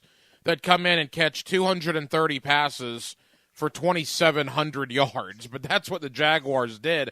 I mean, Kirk and Zay Jones, with both 80-plus catches, become the first wide receiver combo here in Jacksonville to do that since guys named Jimmy Smith and Keenan McCardell 20-plus years ago. I mean, it's incredible, the production they're getting out of those 3 guys, right? Absolutely, and it's balanced too, right? It's not like they brought in 3 guys and one guy sort of carrying the load. It's a pretty balanced attack, especially recently with Ingram kind of stepping up late in the year as far as the target share, and all of those guys have sort of lived up to the billing. And Jacksonville was in a position last offseason where they had a chance to really improve. They had the number 1 overall pick. They had draft capital in general. They had a lot of free agents or cap space to go out in free agency and sign players like Kirk, Jones, Ingram. And it looks like they largely did a good job. It was sort of this all season improving the roster, and specifically with that receiving core. When the Jaguars are in 11 personnel and the 5 guys out there are Ingram, Jones, Kirk, and Etienne, they're one of the best offenses in the league in terms of yards per play, EPA per play. It's been a really, really good group for them. A couple of more for Ben Lindsay of ProFootballFocus.com. Ben, on the defensive side of the ball, I want to talk about a couple of guys, and I want to start with Tyson Campbell. I mean, look, we know the great young corners in the league, right? We know about Pat Surtain in Denver, and you're going to go on down the line. Obviously, Sauce Gardner got a lot of love in New York this year, and warranted. Those guys are unbelievably good. And I get it. Jacksonville is a small market, and we've had that conversation time and time again. But Tyson Campbell, to me, has been horribly underrated nationally. I think when you talk about the good young corners in this league, I think Benny has to be on that list. Yeah, I think so too. And I think part of the issue, or part of the reason that he's underrated a little bit, is because the Jacksonville pass defense has still struggled at times as a whole. But it hasn't been Campbell's fault. He coming out of Georgia, he had that size and speed that you look for on the outside. But I've been really impressed with just sort of the feel he has in zone coverages as well. And he's sort of maybe not right quite at that level of some of these other younger guys, or Tan last year, Sauce this year, but he's sort of right up there with them, and he's definitely looking like one of the better young corners in the league. Trayvon Walker doesn't have the sack numbers that fans look at, that they ooh and ah about, but watching that game Saturday night against Tennessee, you want to talk about being a force on the edge and setting the edge and stopping Derrick Henry and putting pressure on the quarterback. I mean, Trayvon Walker, to me, Ben, and I'm curious your thoughts, what he lacks in maybe the numbers on paper, well, he makes up for by just impacting the game. Yeah, with Walker, you can see it for sure. In certain reps, he's just, guys aren't going to be able to block him when everything is firing. And that was the case a lot of the time in that Tennessee game. And I think the thing he's done a really good job of throughout the year is sort of setting the edge on the run. If you're going to try to block him with a tight end, it's just not really going to work. And I think that's something that he can take advantage of in this Chargers matchup. Trey McKitty, Gerald Everett, 2 of the worst blocking tight ends in the league, right? So if they're leaving them in line there to try to help with Trayvon Walker or block him, that's an area where you can see him make a few splash plays, a few tackles for loss in this matchup on Saturday. You know, I want to talk about the matchup. I want to end, though, with 2 other defensive guys because I'm curious your thoughts. Again, Ben Lindsay, Pro Football Focus. 2 of the older guys, and I say that kind of tongue-in-cheek, they're like 27, 28 years old on the Jaguar defense, and that's Rayshawn Jenkins, who has made 2, dare I say, franchise-altering plays, right? The pick 6 to beat Dallas and what he did on Josh Dobbs on Saturday night to win the game for the Jaguars. And then Foye Oluokun, Ben, tackles everything that moves. It's unbelievable how good he's been in this Jaguar defense. And that's what they signed him for in free agency. He's a very good athlete. He has that range, and he's sort of going to be around the ball a lot of the time. And he's done the same thing that he did in Atlanta last year. Right? He's around the ball. He flies around the field, and he's racking up a lot of tackles. So in terms of sort of what they went out to sign him to do, he's delivered. And the same, I know Jenkins wasn't last year, but same can be said for him, right? He'll come downhill. He'll make plays in the run game. He'll make plays in coverage like you saw on that pick 6 against the Cowboys. 2 guys who they did give a lot of money to in free agency, but key pieces of their defense and sort of their defensive turnaround and the arrow pointing up. All right, Ben, amazingly on Saturday night, it'll be the first night game, postseason game in the history of this franchise. 28 years. They've never had a playoff game in prime time here in Jacksonville. That will change on Saturday night, and it's Justin Herbert against Trevor Lawrence. I'm probably biased, but I think it's the best game of Super Wildcard Weekend. You know, what are your thoughts heading into this matchup? Yeah, it's 2 of the most exciting young quarterbacks in the league, and it should be one of the more even matchups probably. I do think that Jacksonville does have some clear edges, right? And I think Lawrence, when you look at everything, sort of the big picture, has the better supporting cast in place heading into this matchup because of the reasons we talked about with the pieces they added, the coaching. That's the main issue with this Chargers team when you look at it. They've had some injuries to key guys like Rashawn Slater, like their wide receivers. Mike Williams is forced to miss because of sort of his back spasms that flared up last week. That's going to be a big loss for them. We've seen them struggle at times when their top receivers, both him and Keenan Allen, have been out. So I think there's definitely things pointing in the Jaguars' favor, but it should be an exciting game. Ben, and when you're talking to Jaguar fans here tonight, the ones that are going to the game, the ones that will watch it, obviously this town, as you can imagine, is just Jaguar euphoria right now. What are the one or two things that the Jaguars need to do to beat the Los Angeles Chargers? I think the first thing is they need to protect Lawrence. And that the Chargers really haven't had a consistent pass rush all year. And a big part of that is that they've missed Bosa for all but 4 games when he's healthy and he's out there. And I think he's probably going to play. I know he sort of left early last week, but I would expect him to play in this game. He still looks like one of the best edge rushers in the NFL.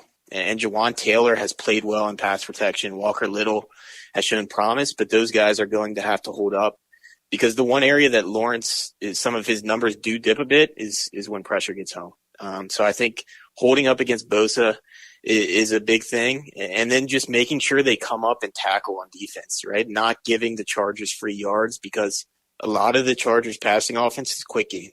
Austin Eckler is basically their number one target out of the backfield at running back. So making sure you don't give them free yards and you wrap up is probably key on defense. Ben Lindsay, ProFootballFocus.com. Ben, not that I'm going to hold you to it, but what do you think Saturday night? Who wins the game? I think Jaguars. I think the Jaguars have it. ETN should be able to get to the outside against a Chargers run defense that has struggled, especially on runs outside the tackles. Like I said, I think Lawrence has the better supporting group, and he's playing as well as anyone down the stretch. So I think Jaguars in a close game. You guys know how I feel about PFF. I love it. We always enjoy Ben Lindsay at Pro Football Focus for hopping on here on 1010XL and 92.5 FM. Ben, appreciate the time, man. We'll hope for a good game Saturday night. And if the Jaguars keep winning, we might dial your phone again. Thank you, my friend. Sounds good. Thanks for having me on. And thank you to my friend Ben Lindsay, ProFootballFocus.com, for joining us tonight here on Hacker After Dark, as we are now well inside of 24 hours away from the Jaguars and the Chargers. Tomorrow night in the AFC playoffs, the first home playoff game in 5 years, only the 5th home playoff game here in Jacksonville all time, and of course the very first home primetime playoff game. It is going to be some scene down there at TIAA Bank Field tomorrow night. Of course, you'll hear the game right here on 1010XL. Our pregame coverage will kick off around 3 o'clock tomorrow afternoon. We will have a special edition of the 5th quarter as well, and I hope we are talking about a win. Leon Searcy, the head coach Dave Campo, and myself, 2 hours after the Jaguars and the Chargers go final. We are expecting to join you right around 1 a.m. Sunday morning, and if the Jaguars do win that game, what a 5th quarter it should be. As for myself, before we sign off officially, I have been going back and forth on this game all week. I do not feel as good about this game as I did last week against Tennessee. I will tell you that. Having said that, the Mike Williams injury, I do think, is a big deal. I was going to pick the Chargers. I honestly was. But the Mike Williams injury has swayed me. I like Jacksonville 24-23.